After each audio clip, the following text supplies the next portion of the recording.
Heading into week 9, we're going to help you make some of those hard start-sit decisions. These are all players that are on the edge of if you should start or if you should sit. So let's start with some stardoms. Joe Burrow. You can start Joe Burrow this week with confidence. And by the way, Joe Burrow is breaking out in fantasy. Since week 3, he's been the quarterback 5 in all of fantasy football. He goes up against Cleveland, who give up the 7th most points to quarterbacks. And this wide receiver trio of Jamar Chase, T. Higgins, Tyler Boyd has elevated his floor. He has one of the safest floors of any quarterbacks because of the talent that's around him. Cleveland should be able to make this a competitive game. I mean, the Jets beat the Bengals last week, so Cleveland should be able to make it a competitive game. And you better bet that, this Joe Burrow-led team is going to be coming out for blood. They want to put up a ton of points after getting embarrassed last week by the Jets. I also just want to take a quick second to say a massive, massive thank you to all of you guys supporting us over on Patreon, supporting the channel, the podcast, and our dream. It means more than you will ever know. You guys are the real MVPs, and I hope you like the content that we provide over there. I also really like Devontae Booker this week, who, by the way, since taking over for Saquon Barkley in week 5, he's been a top 12 running back in PPR leagues since that time. And I don't see it stopping this week, going up against the Raiders, who give up the 10th most points to the position. There's so many injuries on this team. Kenny Golladay, Darius Slayton, Sterling Shepard, Kadarius Toney, Evan Ingram. Toney and Ingram might be the only people playing out of that list. Booker has become a very necessary part of this offense, and it's through the screenplays, dump off passes. He's also getting a good amount of work on the ground. He's got a great opportunity to get into the end zone this week against the Raiders, who are going to be able to score against this defense. So I like Booker as a solid start this week. I can't believe I'm saying this one. This is probably the riskiest of them all, but you can also start Myles Gaskin. Look, is Myles Gaskin boom or bust? 100%. He's the definition of boom or bust. Houston gives up the 8th most points to running backs. And get this is very surprising. Outside of DeAndre Swift, no other running back has had more targets this year than Myles Gaskin. He is second amongst all running backs in targets.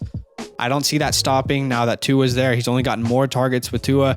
Houston could make this a competitive game, and Gaskin has like a 10 to 15 point floor this week, so I like him. I also really like Jerry Jeudy this week, who's coming off a disappointing return. If you have him, you probably started him last week versus Washington. It was a weird game, and Washington actually played really good defense. Teddy Bridgewater did not beat them through the air. They're going up against the Cowboys, and Teddy didn't need to be as aggressive last week because Washington couldn't score. Cowboys aren't going to have that problem. The Cowboys are going to be able to score against this team, and if the Broncos have a chance to win, their wide receivers are going to have very good games. They're going to have to beat their men. And look, the Dallas Cowboys right now, even though they're considered a decent defense, they still give up the 9th most points to wide receivers. They can make turnover plays. That's what they do really well as a defense, but they still get beat. Their cornerbacks still get beat. They're not lockdown guys. So I like Jerry Jeudy. He's going to have a good game if they want a chance to win. And also Noah Fant is out with COVID. This next stardom is probably obvious, but it's Hollywood Brown. Minnesota gives up the 5th most points to wide receivers. I could even consider flexing Rashad Bateman. I'm doing that in a couple leagues, but I like both of these wide receivers, specifically Hollywood Brown. He should be considered a must start in every week. Bateman's back, and Bateman's going to be a star, by the way, but still Hollywood's getting a really good amount of targets, and he has that connection with Lamar. Vikings should be able to score points against this defense, and in return, that means Lamar's going to have to throw the ball because they haven't been able to run it. You can also start Mike Gesicki with confidence. He's like a top 5 tight end right now, so it goes without saying this, but start him with confidence. Houston gives up the 5th most points to tight ends, and it feels like it's going to be a field day for the Miami offense. It feels like everyone's going to have a chance to get theirs. Look at what the Rams did last week. I know the Rams are a much better offense, but still, Houston is by far one of the worst teams. So I think you can start them. A healthy Devontae Parker and Jalen Waddle means the defense has to be honest. They can't focus on Gesicki. And Tua even himself could be a decent stream. So Gesicki is a must start this week. I'm now going to give you 2 sits quickly. Guys that I am not playing. I think there's better options. And let's start with the Jaguars wide receivers this week. Laviska Shenault or Marvin Jones. Okay, they're going up against Buffalo, who gives up the fewest points to wide receivers. Marvin Jones is easily the best wide receiver on this team. So what's the issue? The issue is that this offensive line can't hold up the defensive line for more than 3 seconds. Where does Marvin Jones really get most of his points, and where is he the best as a wide receiver? That's beyond like 10 yards, 15-yard plays. He's a great long bomb threat. He's a great middle of the field threat. Unfortunately, Trevor Lawrence doesn't have time to make those plays to Marvin Jones, so I don't think it's going to change this week. I still like Marvin rest of season. Jamal Agnew's playing a really big role as well, getting a high target share. Why?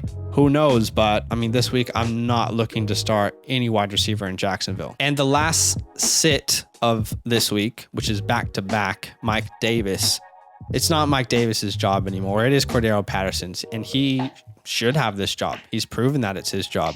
He's been out-snapped and out-touched by Cordero Patterson, and they're going up against New Orleans. Very good defense against the run, give up the 4th fewest points to the position. I said this last week, and it was true, Unless Davis gets into the end zone, it's going to be a bad week. So I think there's better options. You can start these guys, but start them at your own risk. So what do you think about this list? Let us know down below. Yo, what's good? Thanks for watching. We got a lot more videos. A lot more. If you want more videos. Watch now, it. You can also subscribe. Right now. If you want to. You need to. And lastly, don't forget that you can sign up to support the show and get exclusive content by going to patreon.com/fantasylandfam.